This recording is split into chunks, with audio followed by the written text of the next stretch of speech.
Hi everybody, this is your narrator Ali, and I hope you're ready to relax to our story today. Tonight we have a lighter tale full of mishaps and lessons about a man who thought his wife's work was easy and about one long chaotic day that taught him otherwise. So, make yourself comfortable and let us step into a small farmhouse on a summer evening when the hay stood high in the fields and tempers ran almost as high at home. Chapter 1. Grumbling at the Door. The farm lay at the edge of a broad meadow with a thatched roof browned by many seasons, a small byre for the cow, a pigsty leaning against the gable, and a well with a stone lip beside the kitchen door. It was haymaking time, and the air was heavy with the scent of cut grass. The mowers had been in the fields all day, their scythes flashing in the sun, their voices drifting over the land in work songs.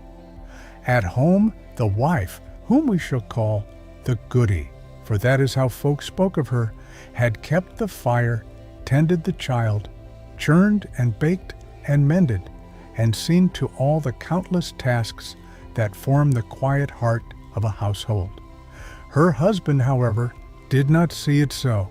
He was a man quick to frown and ready with sharp words, the kind who forgets his own blunders and remembers every fault, real or imagined, in others.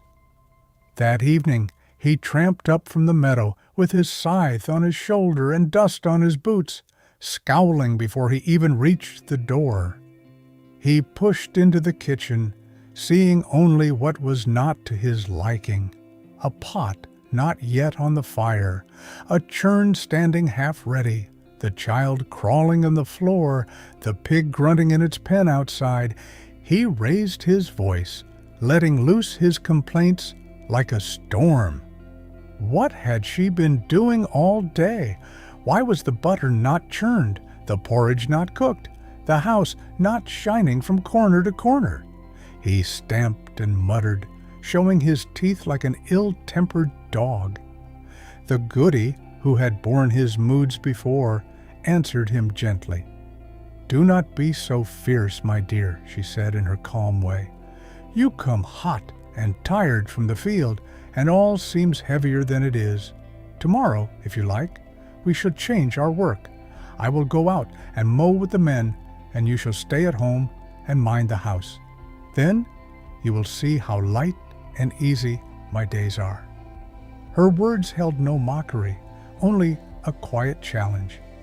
The husband, puffed up with certainty, seized on the idea at once. "Very well," he said, "I will mind the house. There cannot be such skill needed to turn a pot and rock a cradle. You shall go with the mowers and learn what real labor is." He went to bed that night grumbling still, but with a small glow of satisfaction at the thought of proving himself right. The goody, for her part, said nothing more. She knew that some lessons can only be learned in the living. Chapter 2. The wife goes to the hayfield. Dawn came early, washing the sky with pale light. The birds began their songs, and the dew lay heavy on the grass. The wife rose first, as she always did, and set the house to rights as best she could before the experiment began. She laid out what her husband would need: oats ready to grind for the porridge, cream in the dairy for churning, water drawn in the great kettle, and the baby freshly changed and fed. She slung a scythe over her shoulder, not as practiced in its use as the men, but willing to try, and kissed the child's cheek. "Mind the house well, dear heart," she said to her husband with a small smile. "I shall look for a fine supper when I come home." The husband waved her off. "Go, go," he replied. "You will see what tidy work I do here." So she went down the lane and over the field, her figure growing smaller among the lines of mowers. Soon her strokes were ringing in time with theirs, the hay falling in fragrant swaths. Back at the cottage, the husband stood in the kitchen, hands on hips, surveying his new kingdom. "The first thing," he said to himself, "is to churn the butter. That is women's work, they say. I shall make short work of it and have it done before the sun climbs far." He poured the cream into the churn and began to work the dasher up and down. At first, this amused him. After a little while, however, his arms ached and his throat grew dry. "I may as well tap a barrel for a draught of ale," he thought. A man cannot toil without refreshment. Chapter 3. The Pig in the Cream and the Ale in the Cellar. He went down the cool stone steps into the cellar, where the air smelled of damp wood and old hops. Row upon row of casks lined the walls. He chose a good one, knocked out the bung with a mallet, and picked up the tap. At that very moment, he heard a noise overhead. The scrape of hooves on the kitchen floor, the clatter of something tipping. "The pig!" he cried. "It will upset the churn." Without thinking, still clutching the tap in his hand, he dashed up the cellar steps. The sight that met him made his temper flare like dry straw catching fire. The pig had indeed found its way into the kitchen. It had knocked over the churn, and the cream was spilling across the floor in thick white streams. The animal snuffled and rooted in it with noisy delight, smearing its snout and trotters. The husband's fury swept away all remembrance of the open barrel below. He rushed at the pig, shouting. The startled creature bolted for the door, but he caught it and gave it such a kick that it fell sprawling outside, leaning so still he thought he had killed it. He stood panting, the kitchen splashed with cream, the churn empty. Then he looked down and saw the tap still in his hand. "The ale," he gasped. He raced back to the cellar. There, of course, the barrel stood gaping, the rich ale running in a foaming stream across the floor, trickling into every crack, soaking into the earth. Not a drop remained. He stared at the mess, his anger turning now upon himself. Ale wasted, cream wasted, the pig perhaps dead in the yard. "This housework is cursed," he muttered. Still, butter they must have for dinner. He went to the dairy and found that enough cream remained to fill the churn once more.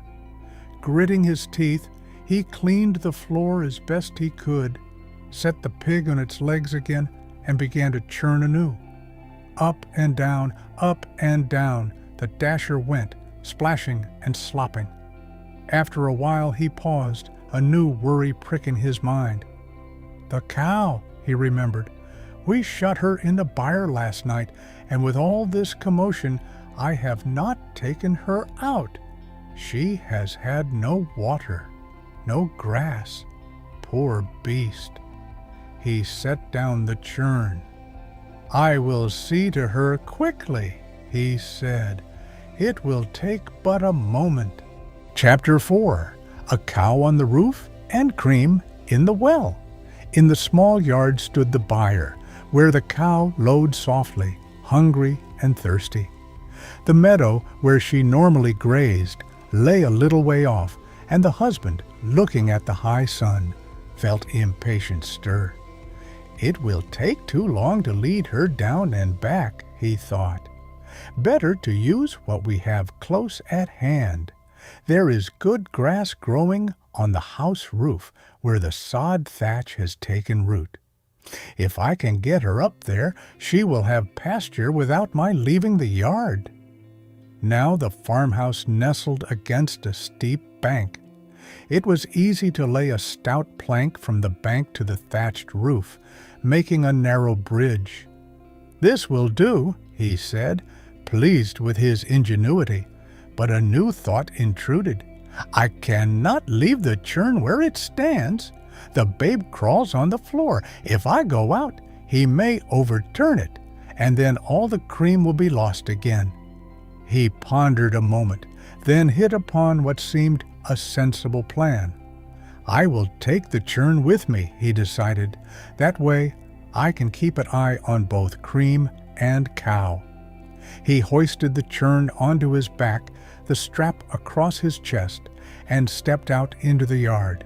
Before leading the cow up to the roof, he remembered another need. The poor creature must drink before she eats, he said, half proud of his thoughtfulness. I will draw water from the well. He set the churn down beside him, took up a bucket, and leaned over the well to dip it. As he bent forward, the churn tipped. The lid slipped aside, and the cream, worked thin by the churning, poured out in a smooth stream down his shoulders and arms, over the lip of the well, and into the deep dark water below. He straightened slowly, feeling the sticky wetness on his back, and peered into the well where the cream spread in pale clouds. For a moment he was too stunned even to swear. This was the second churning lost. No butter, no ale, a half-worried cow, and the baby somewhere in the house, likely tearing up the hearth if left too long alone. He wiped his hands on his trousers and looked up at the sun. It is near dinner time, he realized. If there is no butter, there must at least be porridge. We cannot have my wife come in from the field and find nothing on the table. Chapter 5. Porridge, Rope, and Chimney. Back in the kitchen, he filled a pot with water and hung it over the fire. The flames licked the blackened iron, and soon a thin steam began to rise. I will let it come to the boil while I grind the oats, he decided. But his mind could not settle. Everywhere he looked, there seemed more that needed doing. The cow is still unfed, he thought again. I must at least get her up onto the roof. If she falls and breaks her leg, my wife will never forgive me. He went out into the yard once more. With some coaxing and a good deal of tugging, he led the puzzled cow up the plank onto the thatched roof. The animal, feeling the springy sod beneath her hooves, began to nibble, somewhat reassured. That will keep her busy, he said. But what if she wanders too near the edge and slips? I must tie her. He fetched a length of rope. One end he fastened around the cow's neck. Then, climbing to the ridge of the roof, he dropped the other end down the chimney. Returning to the kitchen, he caught the dangling rope, wound it firmly around his own thigh, and tied it in a hard knot. There, he said, if she strays, I shall feel the pull and can keep her from falling. Now to grind the meal before the water boils away. He poured oats into the hand mill and began to turn the stone. The rhythmic sound filled the kitchen, and fine meal trickled out into the bowl. For a while, all went well, but cows, as we know, are not the best of acrobats. After she had eaten the near grass down to the roots, the animal wandered toward the edge of the roof in search of newer tufts. The sod crumbled beneath her weight. With a frightened bellow, she slipped and tumbled over the side. The rope, tied fast to her neck, and the husband's leg snapped taut. Up the chimney the man shot like a cork from a bottle, leaving his grinding half done and the pot bubbling below. He stuck fast near the narrow top, soot in his hair, his head pointing downward, his leg pulled upward by the rope. Outside, the cow hung suspended halfway down the wall, swinging gently, unable to reach ground or roof, her eyes rolling with bewilderment. In the field, the wife worked her scythe in long, patient arcs, wondering now and then why the call to dinner had not yet come. Chapter 6. 7 Lengths and 7 Breadths. On farms and in tales alike, there is a measure of patience. The goody waited what people in those parts called 7 lengths and 7 breadths of time for her husband's shout. The sun had climbed high, and the mowers were wiping their brows and looking toward the house. No sign of him yet, she thought. Perhaps the porridge is slower to cook when a man stirs it. I had best go and see. She laid down her scythe, wished the others good appetite, and walked back along the lane to the cottage. As she turned into the yard, the first thing her eyes fell upon was the cow, dangling down the side of the house, her legs kicking a little, the rope tight around her neck. "Mercy on us!" cried the goody. "What now?" Without stopping to puzzle it out, she ran forward and, being a practical woman, drew the scythe from her shoulder. With one clean stroke, she cut the rope. The cow dropped to the ground, shook herself, and began immediately to browse on the grass as though nothing remarkable had happened. Relieved, the wife hurried into the kitchen. There, in the middle of the room, stood the porridge pot, gently bubbling. But instead of hanging over the fire, it seemed almost as if the pot itself had grown legs, or rather, as if those legs belonged to her husband.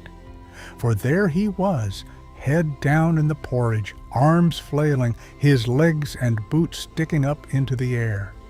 The sudden cutting of the rope had sent him tumbling back down the chimney, and he had landed straight into the pot. For a moment, the goody simply stared. Then, despite everything, the ruined cream, the wasted ale, the battered cow, the state of her husband, laughter burst from her in a bright peal. She ran forward and hauled him out of the pot, spluttering and dripping with hot porridge, soot smudged on his face, his hair hanging in sticky clumps. "You poor man," she said, half laughing, half scolding. "You look as though the house has been minding you, rather than the other way around." He sat on a stool, wiping porridge from his eyes. His temper and pride both thoroughly cooled. Chapter 7. A Humble Supper and a Quiet Lesson. The rest of the day went more quietly. Once the husband had been scraped and washed as best as could be managed, the wife set to work putting the house in order. There was no butter for their bread and no ale in the barrel, but she cooked what could be cooked, and they ate together at the rough wooden table. The baby gurgled in the cradle. Outside, the cow grazed contentedly in the field where she ought to have been all along, and the pig snuffled in the yard, none the worse for its earlier adventure. The husband, chastened and sore in more places than one, watched his wife move about the kitchen, her hands sure and efficient. He saw how she ladled the porridge, soothed the child, tidied the scattered things, and set aside tasks in an order that made sense, the work flowing easily for her in a way it had not for him even once that day. "I did not know," he said at last quietly. She looked at him, her expression gentle. "Did not know what?" "That there was so much to be done," he admitted, "and that it could all tumble into ruin so quickly. I thought I had the harder part, swinging a scythe in the sun while you passed the hours here in comfort. But the house does not tend itself. I see that now." She nodded, not triumphantly, but with relief. "It is good that you see it," she answered. "The work outside and the work within are different, yet each has its weight. When each honors the other, the load is lighter for both." He took her hand across the table. "Tomorrow," he said, we will go back to our own tasks, the field for me, the house for you. But I will remember what this day has taught me, and when I am tempted to grumble, I shall think of the cow on the roof and myself in the porridge pot." She laughed softly, and the sound warmed the small room more than any fire. Closing reflection: the work we do not see. So ends the tale of the husband who was to mind the house, a story told with a smile, yet carrying a truth that reaches beyond the laughter. It is easy when we look at another's work from the outside to imagine it simple, to think, "I could do that with half the effort." From a distance, the field looks like a green sweep under the sky, and the house like a quiet shelter where nothing stirs. Only when we step into another's place, lift their tools, feel the weight of their tasks, do we begin to understand. The husband in our story needed a day of spilled cream and empty barrels, dangling cows and sudden falls, to learn that housework is not the absence of labor, but a different kind of labor, often hidden, often taken for granted, yet vital to the life of a family. His mishaps, though comical, softened his heart and opened his eyes. Perhaps we too have places where we look at another's efforts, whether in our homes, our work, or our friendships, and think them light or easy. This tale invites us to pause before we judge, to imagine what it might feel like to change places, even for a day, and to honor the unseen diligence that keeps our shared lives from tumbling into chaos. As you drift toward rest, you might ask quietly, whose work do I take for granted? And is there some small way tomorrow to show them the respect, help, or gratitude they deserve? Thank you for sharing this gentle, humorous story with me. This is your narrator, Ali, wishing you understanding for the work of others, grace for your own mistakes, and many evenings where everyone comes home safe, the supper warm, and laughter ready at the table.